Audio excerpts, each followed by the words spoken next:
इंसान के दिमाग से तेज कुछ भी नहीं चल सकता। आवश्यकता पड़ने पर इंसान किसी भी तरह की चीजें बना लेता है। वहीं किसान ने अपनी गजब जुगाड़ ट्राली से मोबाइल सोलर पावर बैंक बनाया है। बाढ़ प्रभावित गांव बुढ़िया भेड़ा में कम बिजली आती है। अनोखा मोबाइल सोलर पावर बैंक लोगों को खूब भा रहा है। चलता फिरता पावर हाउस सिंचाई के संग घरों में भी उजाला कर रहा है।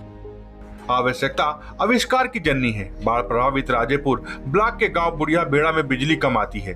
गांव में बिजली कम आने से रात में घर में अंधेरे के साथ ही खेतों की सिंचाई में भी समस्या आती है। डीजल के दाम आसमान छूते देख ईंधन आधारित नलकूप के लिए बिजली कनेक्शन लेना भी टेढ़ी खीर था। इसलिए यहाँ खेत से लेकर घरों तक ऊर्जा की आवश्यकता ने किसान जोगेंद्र सिंह को भी आविष्कार के लिए प्रेरित किया। बिजली न होने पर सोलर प्लांट ही विकल्प था, मगर खेतों में लगवाएं या घर में, यह सवाल आ फंसा। जोगेंद्र ने अपनी ट्रैक्टर ट्राली से ही 2 किलोवाट का सोलर प्लांट स्थापित किया। इससे दिन में स्वयं अपना नलकूप चलाते हैं, शाम को वह पूरा सेटअप घर पर खड़ा कर देते हैं। अपने घर के साथ साथ पड़ोस के लोगों को भी बिजली की सुविधा मुहैया कराते हैं। आसपास के लोग मोबाइल चार्ज करने के लिए इनके पास आते हैं। जोगेंद्र सिंह ने बताया कि वह 5 भाई हैं और खेती करते हैं। इस कारण अलग अलग स्थानों पर भी सभी नलकूपों के लिए बिजली कनेक्शन नहीं लिया जा सकता। ऐसे में भी जुगाड़ से सारी समस्या खत्म हो गई।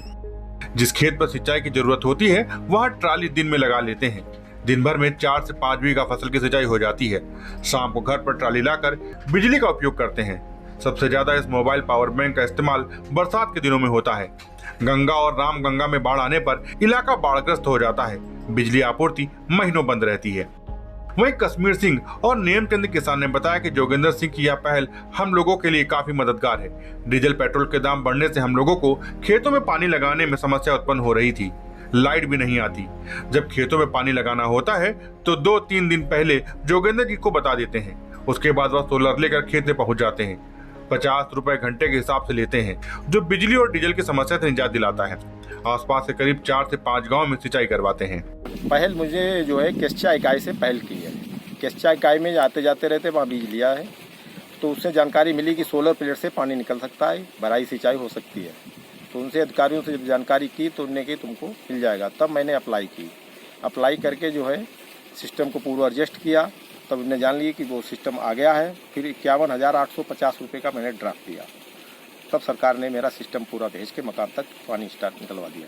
तो कुल मिला के ये ट्राली में शिफ्ट किया, इसके लिए क्या अलग से पैसा लगाया आपने? ये ट्राली में मैंने अपने तीर से पैसा लगाया है। इसमें कितना खर्चा आया? इसमें 25 से 30 हजार रुपये खर्चा आया है।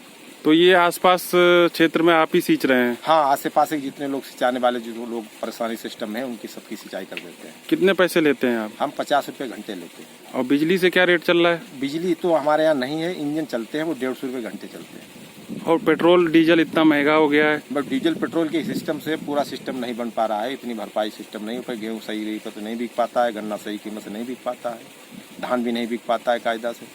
तो कुल मिला के ये कम पैसे में आपकी फसल सींच रहा है सब लोग? हाँ, कम लोग पैसे में सींचता है। कितने रुपए का लिया था ये? 51,800 का लिया था। और इसमें कितना ट्राली में खर्चा आया? 25,000 का। तो बिजली क्या व्यवस्था है यहाँ? बिजली व्यवस्था कमजोर है यहाँ पर। बिजली की कमजोर है, लाइट आती नहीं है? नहीं, बिजली व्यवस्था कमजोर है। लाइन पुरानी लाइन है, सब सड़ी लाइन है।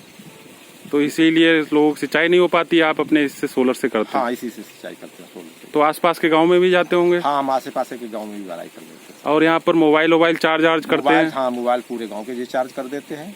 इस टाइम बत्ती चल रही है तो मोबाइल घर पे चार्ज हो रहे। सैलाब में मेरे ही यहाँ मकान पर सब बैटरी और मोबाइल चार्ज होते रहते हैं। जैसे लाइट अभी नहीं आती, आप बता रहे कम आती है यहाँ? हाँ, तो सब सुविधा हम ही दे देते हैं। फर्रुखाबाद से दस्तक टाइम के लिए दिलीप कटियार की रिपोर्ट।